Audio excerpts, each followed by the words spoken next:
my phone right there so we can look at the time. That's good. Oh, we're on. Hi, Flosstube. Hi, Flosstube. I'm Lori. I'm Deb. And this is our very first Flosstube video, and we are stitching in the valley. In the valley. Yeah, stitching in the valley. So we thought we'd start with Know Your Needle Worker. Deb's gonna go first. Well, we're from Dayton, Ohio, and we live in the Miami Valley. Let's see what's... We're a little nervous. I'm married. I have 4 daughters and 13 grandchildren. Any pets? And no pets. And I'm a nurse. And I am married, and I have 2 adult kids and 2 grandchildren. And my husband and I have a dog and 2 cats. And I work for a mortgage company. How did we meet? We met at work in 1999, where we both worked in a nursing home. We were 3. Just joking. And Lori was the activities director, and I was a nurse. Yes, and we are both from Indiana originally, and so of course we're Hoosiers, so of course we hit it off, and we've been best friends ever since. Any other hobbies? Quilting. Yep. Scrapbooking. Yep. Crocheting some. And I have a Cricut that I got for Christmas that I haven't used a whole lot, but I want to. It's still a hobby. I'm claiming that. It is a hobby. And I do pretty much all the same, a few other things. I'm so sorry for itching my nose, but I feel like my hair is flying in my face. And basically I'm just gonna say, if there's a craft, it's probably my hobby. And just a forewarning, you might see more than cross stitching on here. And you do your mixed media. Oh, mixed media, yes. And Yep. I do, and I like to make journals too. So there's a lot of stuff going on. But like I said, we both have a lot of different hobby interests, crafts. And so we may share some of that stuff with you eventually down the line. And that's just the way it is. But we'll give you the warning if you're not interested in that part. All right. What's some of your, how long have you been stitching? I started stitching in the 1980s. One of my friends taught me how, so I stitched a lot when my kids were little and when I was in the pickup line to pick up kids at school. That's like Chelsea. Yes. Like Chelsea. And then I kind of quit for, I don't know, maybe 20 years and started back again about 2 years ago when Lori taught me about Flosstube and the Twisted Stitcher and Priscilla and Chelsea. We've been addicted to it ever since. Yep. I was 7 when my grandma taught me how to stitch. She drew X's on my grandpa's handkerchief and gave me a needle and thread, and I was off to the races. And like Deb, I did it often. I did it for a long time, then kind of stopped for a while, and then got back into it 2 or 3 years ago, and kind of been hitting it hard ever since. I do go through waves where I might be doing something else, but stitching is always around. It never really goes away. It's like this part of you or something. I don't know. I love it. I do too. Okay. What about past projects? I want to see your past projects. Well, this is one of my first projects that I found. I think this is so cute. And it's just a little Christmas ornament. I don't know if they can see that or not. Yeah, stick it up There we go. There you go. That I stitched. It was a little kit That's so cute. back in the day. What else? What else? And I did this Liberty. When I started stitching again, this was one that I did, and it's a Lizzie Kate. And I did that in one day. It says Liberty. That's really cute. And then I did this Farm Fresh little pillow. I got that at Keepsakes in Cincinnati. Did you put, what is it, sawdust in there? Where'd you stuff it with? No, I put the walnut. Oh, walnut shells. Walnut shells, yes. That's really cute. That's what I put in there. That's super cute. And then last year we went to Pennsylvania, and Deb from Country Stitcher, I had emailed her and asked her where to go because she lives around in that area, and she told me what shops to go to. So I bought this pattern. Let's see. Foxwood Crossings, Cross Stitch, Snowy Barns, and I did that one. I think that's so cute. I love doing it on the paper. Perforated paper? Perforated paper, yep. It's really cute. Anything else? Oh, I did the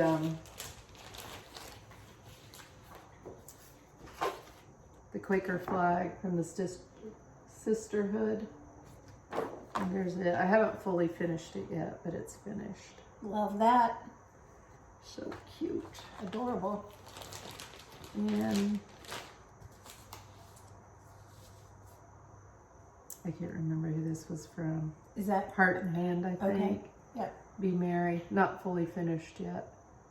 But it will be. It will be soon. We're gonna have to have a finishing day. I think that's a great idea. That's it. Okay, in the spirit of Sampler September, I love samplers and kind of collect them a little bit. I thought I'd show some of those. I've got 4 of them here that none of these did I make, but this one my sister made for me years ago when my ex-husband and I actually got married. And I think I love the verse on it, so I've always had it in my house. I think that it is appropriate for any house, and I absolutely love it. What does it say? It says, "Bless this house, O Lord, we pray. Make it safe by night and day." So I think that's a good blessing for any kind of a house. So, I love the house. Yeah, she did a really great job stitching. The dust, of course, is free. That was my dust, not my sister's. Free dust. Okay, and this one I bought at Goodwill because I was saving our stitches. And this was, I've even got the price tag on the back, $4.99. Can you see?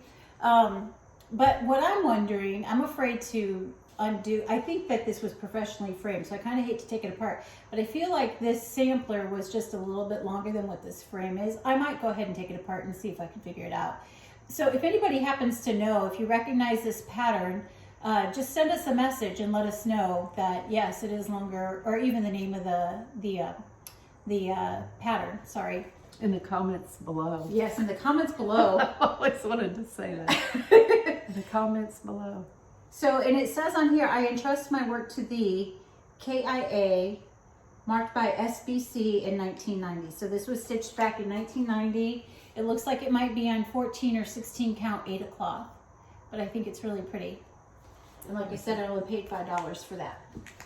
And then this one was actually stitched, I think it says 1962. I bought it in an estate sale this summer, and I paid $2.50 for it. And the frame and everything was filthy dirty, so I just cleaned it up. I think I'm going to take the glass out of it, and I apologize for the glare on it. But the stitches, the date down here, I believe it says 1962. It's a little bit faded, but I love that. I absolutely love that. I like the flags. Yeah, it's really cool. And then this last one, my mom cross-stitched this when I was 8, maybe 9. No, it was 8, because I made my first communion when I was 8, and I remember this hanging in our living room. And it is a cross-stitch of the 23rd Psalm, so it's a big girl. And I absolutely love it, but I want to frame it better because look at the back of this. She used masking tape, and she stretched it across. I'm not going to pull it out, but it's stretched across a piece of poster board that was a drawing I think that I did when I was about 7 or 8 years old. So she was fancy. Anyway, I think what I'm going to do is stain this frame a little bit darker and then frame it nicely. I might even take it to a frame shop and do it. I don't know. We'll see. Anyway, Nice. So that's my past finishes for now. What are your whips? What are your whips? Sure, I'll do my whips. I don't have that many actually. It's because I haven't been starting enough. It's not because, you know, whatever. It's because I'm such a great stitcher and get everything done so quickly. It's because I need to start some more stuff. Okay, this is Trick or Treat by Prairie Schooler. Did you see that? Could you see that on there? Mm-hmm. Good enough. Okay. I can see it. And this is my start. This is, of course, not a sampler for Sampler September, but I worked on it last night because I happened to find it. And I did tea-dye, or not tea-dye, I dyed it was 28 count Monaco, even weave, whatever that is. And I dyed it myself. What was the dye color? Purple. Purple. I don't know, it's been a while. I just remember it looked like it was purple. I thought it was really cool. It was the powdery kind though, so I don't know if that makes a difference in the color and the intensity or what have you, but it was the powder kind. And this next one is Teresa I can't say her last name, but we all know her and love her as Kitten Stitcher or Shakespeare's Peddler. And this was her charts, S. Ward, A Little Rag. And this is as far, and I have had this for a while, I just haven't worked on it a whole lot. But this is as far as I've gotten, and I figure with Sampler September, I will get this finished this month. But I love this little sampler. I think it's really cute. And Brenda and Laura from Brenda and the Serial Starter say you have to have a red sampler. So there's mine. I must start one then. You must start one. Do you want to do this one, Amanda? It's really cute. Mm-hmm. Okay. And then I have Christmas at Hollyberry Farm by Seems like a lot of people are doing that one. Stacy Nash Primitive. I love this one. I think that is so beautiful. And I am actually doing this on 28 count linen. I couldn't tell you the color because I went to the stitching store and I said, please cut me a piece of linen, and she did. I told her what pattern I was doing. So I can't tell you what it is, but this is as far as I've gotten. And these, I'm supposed to not cover my face up when I'm talking. Right. And I apologize. But these are not the called for colors. They were the colors. Just cover mine. We are not professionals. We're not professional at anything. No. Anyway, Anyway, one at work. at work we try to be. These are not the called for colors. These were just colors that I had in my DMC stash. So I do not have a whole lot of flancy flosses. And that's all my whips. What about you, Deb? Yeah.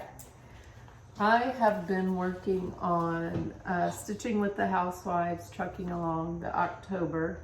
And I'm having an issue with these. So I signed up for the monthly. They automatically send it to me with all the floss and the fabric and everything. So the first one I got was June, and it was, I think I got it the 1st of May. And I got the top part done. And then it was time to start, I got the July one, so June was almost over. So I started on the July, or no, I decided I would skip July and do August, and all I got done on it was the top piece. So I skipped September, and now I'm working on October, and that's what I have done so far. So the problem is she needs to quit her job so she can So I and can stitch. get these things done. That's what the problem is. Oh gosh. And then I have Hands-on Design Knee High by the 4th of July. I love that. I've been working on that. And then with the pandemic, I ran out of the green thread for the corn. So I had to wait. I just recently got it, so hopefully I can finish it.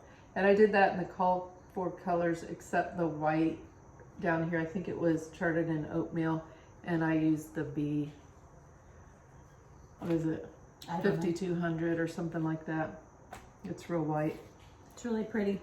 And then I've been working on this one for a while. Your stitches are perfect. Oh, thank you.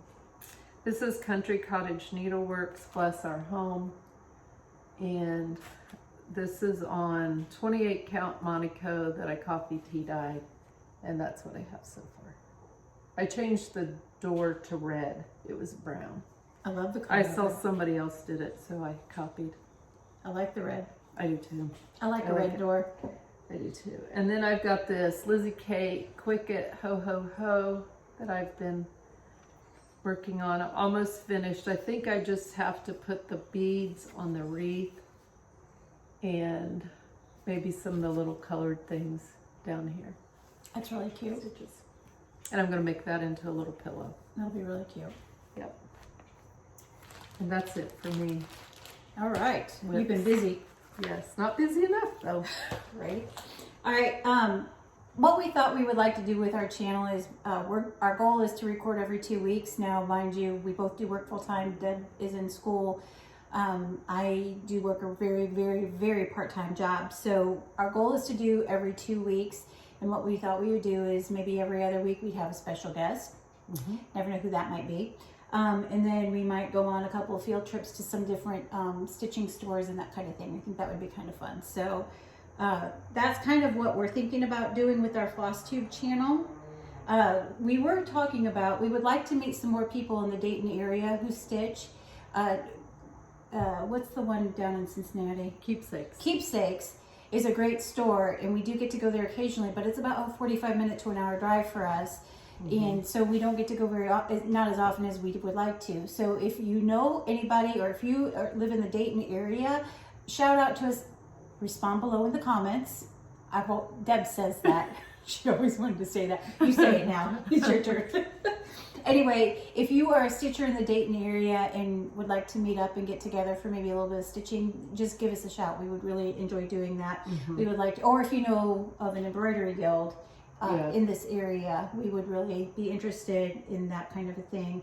We really want to get to know some sister stitchers in the area, and I think that's it. Is that? Do you want to do your future projects? Oh, well, these are actually a couple of past projects that I forgot to show. Oh, I'll go ahead and show those real quick because we have a few minutes. This didn't go as long as we thought it was going to. Actually, we've done really good with the time. We have. Okay, this was a very, very old band sampler. Not old, but a band sampler that I did. It's probably been 20 years ago. And I found it in my stash, and since it's Sampler September, I thought I'd bring it over and share it. And I am going to get this framed now that I've gotten it out again and get it fully finished. I don't know how I'm going to finish it, but we'll figure that out. I like that blue. Yeah, I do too. I think that was just scrap thread that I have from, because I used to do the kits a lot. Did you ever do? Okay. And I think that was just leftover floss from one of the kits that I used to stitch. And then this one, a few years back, it's probably been about 12 years ago, I was practicing some embroidery stitches because I wanted to do some crazy quilting. And so I have a sampler of embroidery stitches that I stitched on a scrap piece of linen. And my initials are down at the bottom, and I actually did date it May 21st, 2008. And that's as far as I've gotten with it. I've never finished it or anything like that. And that's my thought is that I would finish it into a pillow. That's pretty. I think that's what I'll do here soon. Like you said, finishing party. We need a fishing day. Yes. And then this pattern I did a few years ago. I think it's Country Cottage Needleworks, and I think that it's something about virtues, because this does say goodness, faith, loyalty, mercy, kindness, and generosity, and then patience. And I love that. I love sampler. that red house. Yeah, I really do too. I wish I had chosen a different, this is not the call for colors. I wish I had chosen a different yellow, or maybe instead of yellow, choose a red to do the girl's dress. But other than that, I'm pretty happy with it. And this is one of the first projects I had done when I first started stitching again. And so I had a piece of Ada in my stash, and I just drug that out, and then I coffee dyed it myself. And I just do coffee dye, and I actually use my leftover coffee if we didn't finish the pot. I save it, and then that's how I dye my fabric. So anyway. You might be able to back stitch around the dress and make it show up more. That's a very good idea. That's actually a really good idea. This is what Deb's talking about. See, there's not much contrast there. I wish I had chosen a different color, but I think she's right if I back stitch around there. Yeah, it'll pop there. And that won't be much back stitching at all. No. Not at all. That's very doable. All right. What are those? Oh, those are your future projects. My yes, future let me projects. See. I have the Teresa Kogut, My Black Hen. I'm dying to start this. I think that's adorable. I love it. And then I guess I'm on a hen thing. This is Plum Street Samplers Hen Peck. That's I really like cute. that too. When we were growing up, my grandparents had chickens. And then I have another hands-on design Christmas ornament. What was this one called? A Year in Chalk, the January. I want to do that one. That's really cute too. I actually want to do them all, but my work is taking time from my crafts. So. Daggone work. I did order Teresa Kogut's, 2 of her samplers. The patriotic one, I can't remember the name of it, and not the pet one, but the other one. Is it a Christmas one? I think it's a Christmas one. I'm not sure. Anyway, I ordered those a couple days ago. I still haven't gotten them. So by the time we come back, I should have them in place. And maybe I'll even get to start them before then for Sampler September. Get a couple stitches in. Yep. We are going to create an Instagram page for our little YouTube channel. So look us up. Give us a day or two, please, so we can figure out the technology of this Stitching stuff. in the Valley. Stitching in the Valley is who we are, folks. So Yep. Thanks for hanging out with us. If you stuck around for the last 20 minutes, we'll get better, we promise. All right. We'll see you in a couple of weeks. All right. Have a good day. Have a good night. That too.